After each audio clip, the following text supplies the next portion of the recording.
Today I want to just give you a little short video and give you some landscape design tips. Landscape design is actually pretty simple, and it's not complicated at all. People kind of make it a lot more than it is. So I think by seeing just the basics of what I do with my own landscape, and I'll kind of give you some sort of pointers on the way, I think you'll learn a little bit about landscape design and how to implement color without making it look too gaudy. At least I think that's how my landscape looks. So anyway, let's take a look.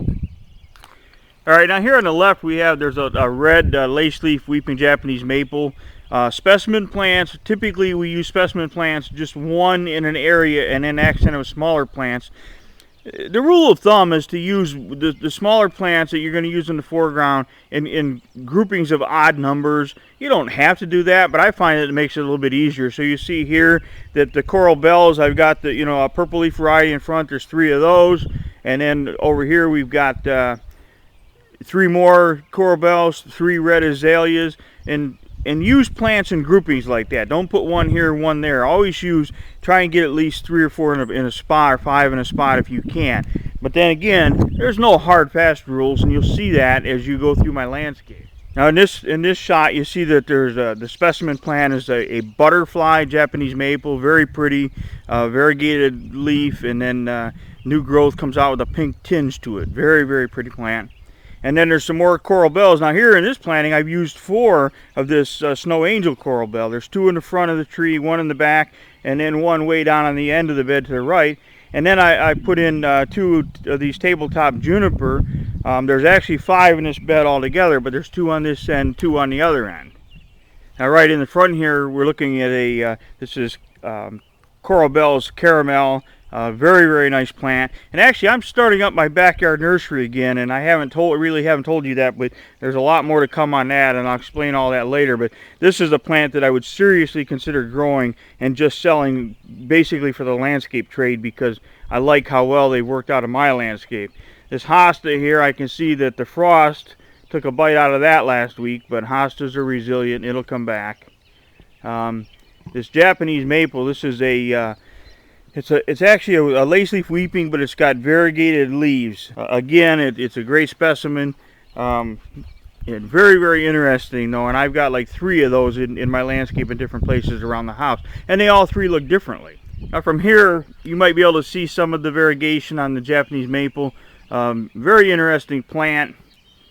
There's some white azaleas in here. I wish I'd have gotten out here before the frost got to the blooms on the azaleas, but I didn't make that. But one interesting thing I'm going to point out, over in this corner, I've got an electric meter, the telephone wires, the water meters, and there's a backflow preventer for the sprinkler system that we just put in. I don't go to a lot of pains to hide that stuff, because when you try and hide it, you just put this gaudy looking thing in your landscape. So my theory is, if you've got a nice landscape, no one's going to get all upset because they can see your electric meter. This is a waterfall Japanese maple, and again, that cold weather got the top of it a little bit. That happens, and I don't get too worked up over it. Underneath of it, I've got some. This is armeria. It's a perennial. It almost looks like grass when it's done flowering. When it's done flowering, we'll just cut all those flowers off, and it fills in, and it actually is kind of interesting in the landscape. But again, I've used 3 of them. The idea that eventually they'll all grow together, and I'll show you another spot where I've used them in the landscape. The small tree to the left there is a lion's head Japanese maple. There's some miniature roses in here, some more coral bells right in the front. There's some coral bells in the back, and again, some more flowering azaleas, some variegated iris in this part of the bed. This is a red lace leaf Japanese maple. Again, a little bit of frost damage on top. Tends to happen every year, but the plant will recover from that just fine. Now this bed, I just planted these little tiny coral bells, and I've just planted a mass of them just last fall. So by the end of the summer, these things will all be filled in, and this bed will just be a mass of color. And then I've got a lavender twist red bud on the other end of this bed. And then the crazy looking plant in the middle, that's a Harry Lauder's walking stick that I'm training into tree form. There's a whole page about that whole process on my website as well. Okay, in this shot, this is a Caroline weeping crab apple tree. And in here there's, I've got a bunch of miniature roses. They're probably not going to show up in this video yet, but once they start blooming, this is really, really pretty. And in the background, I don't know if you can see it, but I'll show you the Ameria. And again, here is another of the variegated weeping Japanese maples. Now this is the other side of that bed, and this is more of that Ameria. You can see that I planted a mass of it in here. And right now, those two green things, just kind of with the stake on them, are sticking up out of the middle. Those are two more Harry Lauder's walking stick that I'm training upright. Once I get them trained, the head of the plant will actually be above the Ameria, and it won't look as cluttered as it does now. And of course, knowing me, I'll probably move them somewhere else. This is just a spot that I found to stick them so I could get them trained into a single stem tree form. From this angle, just looking down the walk, you can see the the variety of different colors and so forth that we have in this landscape. And some people are going to say that's the worst design in the world. A lot of people, the average homeowners, can say, wow, that's kind of nice. I like that. Maybe I'm going to try and duplicate it.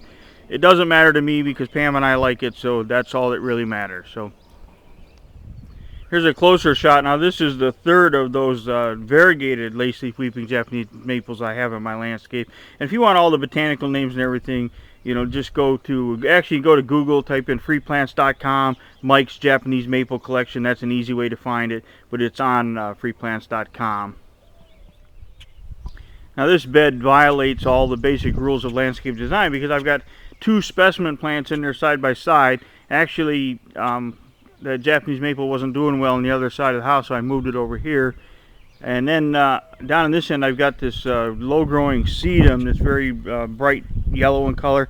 And the little plant in the middle, I'm going to replace that with that upright. I've got an upright azalea, deciduous azalea, that I showed you in a video a couple days ago. So that's going to go in there, and I'll move that larch somewhere else and give it a chance.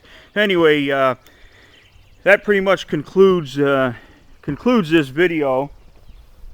And I want to tell you that I bought a piece of property. I'm more excited than I've been about anything because I bought a piece of property. I'm going to start the backyard nursery back up. I got a lot of work to do. It's an old farmhouse, and there's I think 4.6 acres there, which is just enough to do what I want to do. So anyway, you're going to get to watch that thing in progress. So I don't have a lot of time, but I will make it happen, and you will see it on video. So thanks for watching, and have a great day.